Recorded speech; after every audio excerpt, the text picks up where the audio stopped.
Gary Shoemate, file number 23-21507FC. I have Jeffrey Bennett appearing on behalf of the defendant, who is present here in person, and I have Jacqueline Weiss appearing on behalf of the people.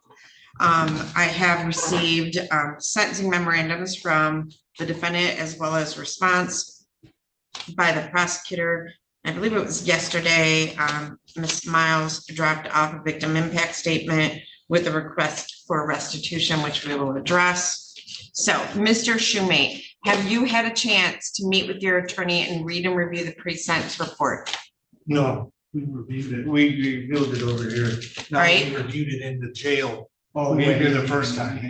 All right, so Mr. Shoemate, he came to the jail at the original date of sentencing back in May, and he reviewed the pre-sentence report with you. Is that correct? Say it again. Say yes or no. Yeah. Okay, and then today you got a chance to speak with him. Yeah. All right, and do you need more time to speak with them, or are you satisfied that you've had enough time? I had enough time to speak with him, but I got a question for you. Well, why don't you whisper that to Mr. Bennett before you ask me? Okay.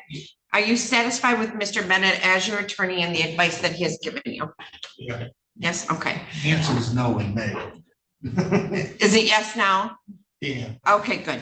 All right, well, first, Ms. Weiss, do you wish to explain or challenge the accuracy or relevancy of any information in the body of the pre-sentence report? Including the family history portion, Your Honor. If it's an objection by you or an objection by him, so sure. I would ask for an addition to the body of the report. Mr. Bennett asked to take off a Lori Went and a Christina Shoemate on information. I believe that they are both deceased. I tried to look into that. I don't have that information. So, okay. all right. So let Mr. Bennett voice his objections. Okay. Yeah, I have so many more. Yeah. So just anything you want to object to. Okay. Not what he put in his memo. Okay, I did attach to my answer to genetic testing to add Tanya Shoemate, T-A-N-I-A Shoemate, as one of Gary Shoemate's biological children, with the mother being Brandy Shoemate, and Jordan Shoemate being the biological son of Gary Shoemate and Brandy Shoemate. Any objection to that? Your Honor, the issue was litigated in Hillsdale. He was determined to be the biological father. I don't object to it. However, his parental rights have been terminated in that case down there nowadays. Okay, so we can add the names as biological father and then add the information as parental rights were terminated. Thank you. I believe that would make it accurate. Okay, Mr. Jones, is that fine? Sure. Okay, all right. Anything else on your part? No, thank you, Your Honor. Okay, now we'll go to you, and I know that you have quite a few. So let me get that done. All right, so Mr. Bennett, do you wish to explain or challenge the accuracy or relevancy of any information in this report? I do, Your Honor. On the cover page of the report, it indicates that there's no psychiatric history. However, there is a psychiatric history, as is explained additionally in the report. There's also Mr. Shoemate had disclosed to me an additional suicide attempt, and he was involuntarily committed for psychiatric treatment. So I think the box should be checked. Yes. Okay, so Mr. Jones, let's let Mr. Jones sit there. We good? Okay, go ahead. Your Honor, on the section regarding consecutive sentencing, and I believe we agree on this, it says that the court may impose consecutive sentence. However, MCL 750.520B3 states that it's only involving the same transaction. As the court's aware, these were 4 separate transactions that resulted in 4 separate convictions. As a result, consecutive sentencing is not permissible. And the recommendation is for concurrent sentencing. Correct. Subject to your right. Okay. I don't believe that can be done. Okay. Your Honor, And any objection to that? No. Okay. on page 10 of the report, and this is where I was mistaken, Lori Went, the former spouse, is now deceased. Right, so, No objection. so Mr. Jones will mark that as deceased. And Ashley's last name, Mr. Shoemake believes, is now White. Okay. I have no Told me that information. I have no objection. Ashley's last name. White, yeah, it's now White. Okay, so Mr. Jones will make note of that. Anything else? Yes, Your Honor, on page 11 of the report, under the physical health section, I would ask that it be modified to state that the cardiac condition is congestive heart failure and atrial fibrillation. Sorry, I'm having a hard time speaking today. The back injury should indicate that it's a deteriorating disc. So I have in 2018, he was diagnosed with congestive heart failure and COPD. If you look at narrative. Right. It does not indicate the back injury. He has a deteriorating disc in his neck and back. Okay, Mr. Jones.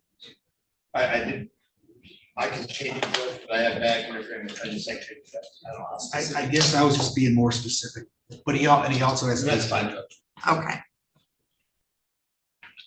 Okay, Mr. Jones or Mr. Bennett. And in the mental health section on page 11 and the beginning of page 12, the report should indicate that the clinical depression treatment began 6 years ago. There's a box for that, it's currently empty. The narrative portion should be modified to add that he attempted suicide in 2019 and 2022. And the 2022 suicide attempt resulted in Mr. Shoemake being involuntarily committed for treatment. Judge, this information is taken from the interview that I've done at the PSI. Okay. If you wanted to add it, I'll add it, but this is clearly stuff that was not disclosed. All right. So we can add that. As the court reviews years of testimony and evidence, the weight of Gary Shoemake's crimes is impossible to overlook. The defense pleads for compassion, citing his age and failing health. But the prosecution reminds the court of a lifetime marked by abuse and repeated offenses. With the victims' voices resonating through decades, the judge now stands ready to deliver justice. That just for the benefit of the DOC. All right. All of that to the body of the report, other than the fact that, as I indicated, and the reason this was adjourned, that the transcript controls the sentencing in this case. As Right. opposed to the description of the offense. Okay. So we're going to move, anything else? And then before I Not move on on to the body of the guidelines? report. Okay. Does the pre-sentence report disclose any prior convictions in which there exists any known constitutional defect? Not by the defense, Your Honor. Okay. No, Your Honor. All right. The probation department in this case scored the guidelines for each count. So I know the objections for the most part cover each one. So on file number 20 or on count 1, criminal sexual conduct first degree, the guidelines on that one were 126 to 210. And the guidelines were the same for count 1, count 2, and count 3. And I think the objections were the same on those 3. Yes, Your Honor. Okay, so I'll, and the objections are to OB8 and OB9. So on each one of those, right? On the counts 1 through 3. Yes. Are the objections, yes, are So, to okay. 8 and 9. So could you please address your objection to OB8? Yes, Your Honor, and I put this in the report. Position on OB8 on those 3 offenses, and just to be clear, this is not the one with the incident regarding the oral penetration and the other conviction that resulted in 1997. But it's the 3 exclusively with Ms. Miles, that there was no aspiratation, and certainly not on all of them. She testified, I think it was a little inconsistent sometimes. He said he took her there. I think the first time she said that he followed her there. So I don't believe that aspiratation can be scored on those. And additionally, OV9 is scored. Can we just focus on OV8 first? Oh, yeah, Okay. sorry. So Ms. Weiss, Your Honor, under OB8, in People v. Berea, Michigan Supreme Court, nothing in the plain language of the statute requires that the movement of the victim be greater than necessary to commit the sentencing offense. The court heard testimony that the victim and her brother were present in the living room, and Mr. Shoemate would in fact take her from that area into a bathroom to commit assaults 1 through 3. And because of that, she was removed to a location where the sexual assault was less likely to be discovered, which rendered the location a place of greater danger or a situation of greater danger sufficient to score OV8 at 15 points. I'd ask you to keep that 15 points. okay. Anything to add further? Not to OV, Okay. not to OV8. Well, People v. Berea, 500 Mich 14, 2017, does state as Ms. Weiss orated. In this case, I do believe OV8 was properly scored at 15 points. These incidents involved the defendant taking the victim to an area where they were most likely to be found or following. So I think the testimony clearly supports OV8 being scored at 15 on these first 3 counts. So address OV9, please. Yes, Your Honor. OV9 indicates multiple victims. As to counts 1, 2, 3, there was just the one victim, Ms. Miles. The people's response is that there were other people put in place of danger, specifically in her situation, it was the brother.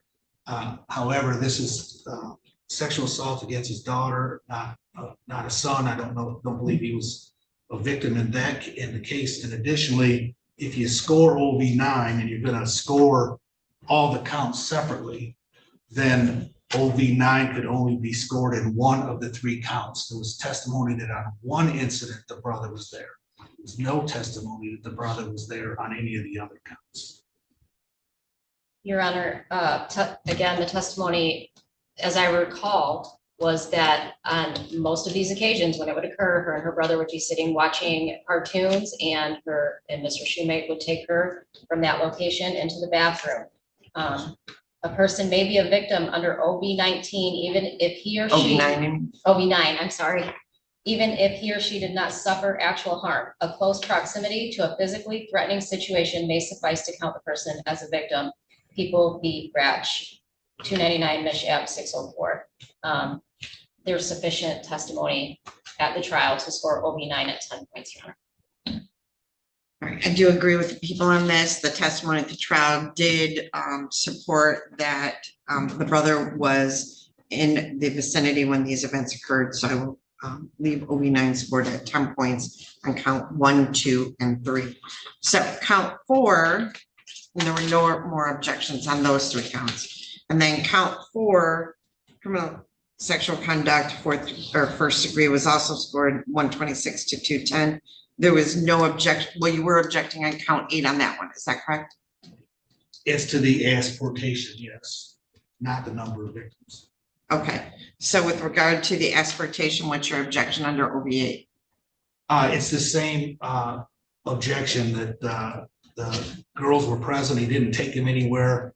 Where they came into the room is where these assaults were testified that they occurred to. And so there was no asportation. Ms. Weiss? Your Honor, testimony established during the trial that Mr. Shoemate had his daughter go get her 6-year-old friend to bring back to the camper, the trailer, to for the purposes of sexually assaulting them, and took them to a bedroom to accomplish that. So I would again say 15 points is appropriate for asportation. Based on the information at the trial and the testimony, I do believe that OV8 is properly scored on that one as well, for the reasons stated by Ms. Weiss. All right, so before the court passes sentence, Ms. Weiss, is there anything, I know you said that there is not a victim that wishes to speak today, but is there anything you'd like to say? Your Honor, reading Mr. Bennett's memo, and I understand advocating for his client, wanting the low end of the guidelines, indicating that his client is in poor health, physically and mentally, and that this occurrence happened in 1997, which was so long ago. I would just indicate to the court again, This did happen in 1997. Mr. Shumate was subsequently convicted of CSC of a 6-year-old child. And he also went on to father 2 children with his own biological daughter, whether she was of age or not. These are not things that he's doing great since 1997, Your Honor. These are things that show that he has a problem. He also has another charge pending with a victim who was 8 years old at the time, who had suffered significant injuries. That one is charged as a CSC first with a mandatory minimum 25, which again, the reason that the legislator changed the punishment on these type of offenses is because they continue to reoffend. I would ask you to give the maximum to Mr. Shumate, the 17.5 to 50 years that is recommended by MDOC. Mr. Bennett, is there anything you'd like to say on behalf of your client?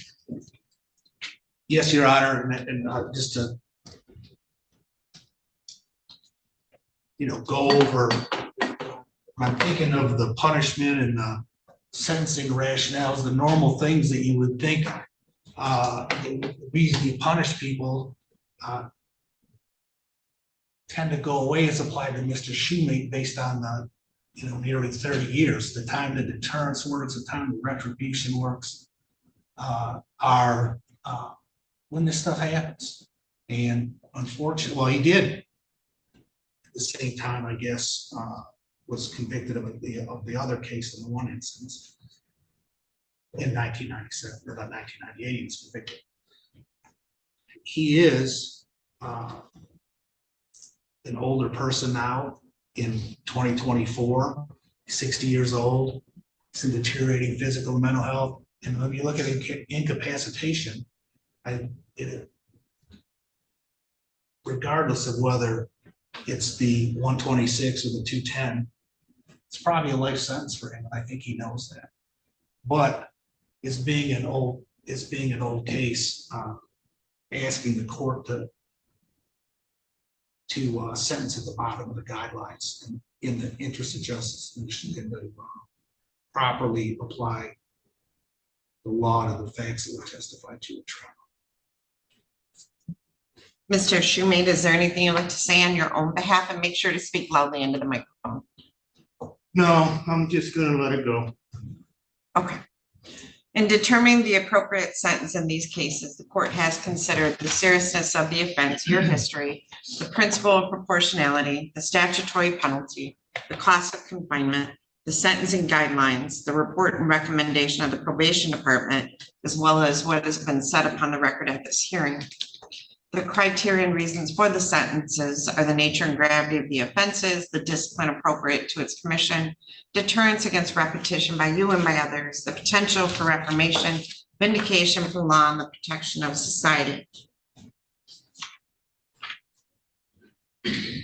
While it is true that these incidents occurred a long time ago, it may be a long time ago for you, Mr. Shumate, but I am going to hazard a guess that the victims in this case have relived this every day of their life since then. It's a sentence of the court that you will, on count 1, serve a period of 17 years, 5 months to 50 years with the Michigan Department of Corrections, with credit for 288 days already served. Or no, what's the update on the credit? It should be 378 now, Judge. All right, so 378 days already served. There's a $130 crime victim rights fee and $68 state cost. You are to be on the Michigan Sex Offender Registry for life and electronic monitoring for life. You are to have no contact with the victim AM directly or indirectly.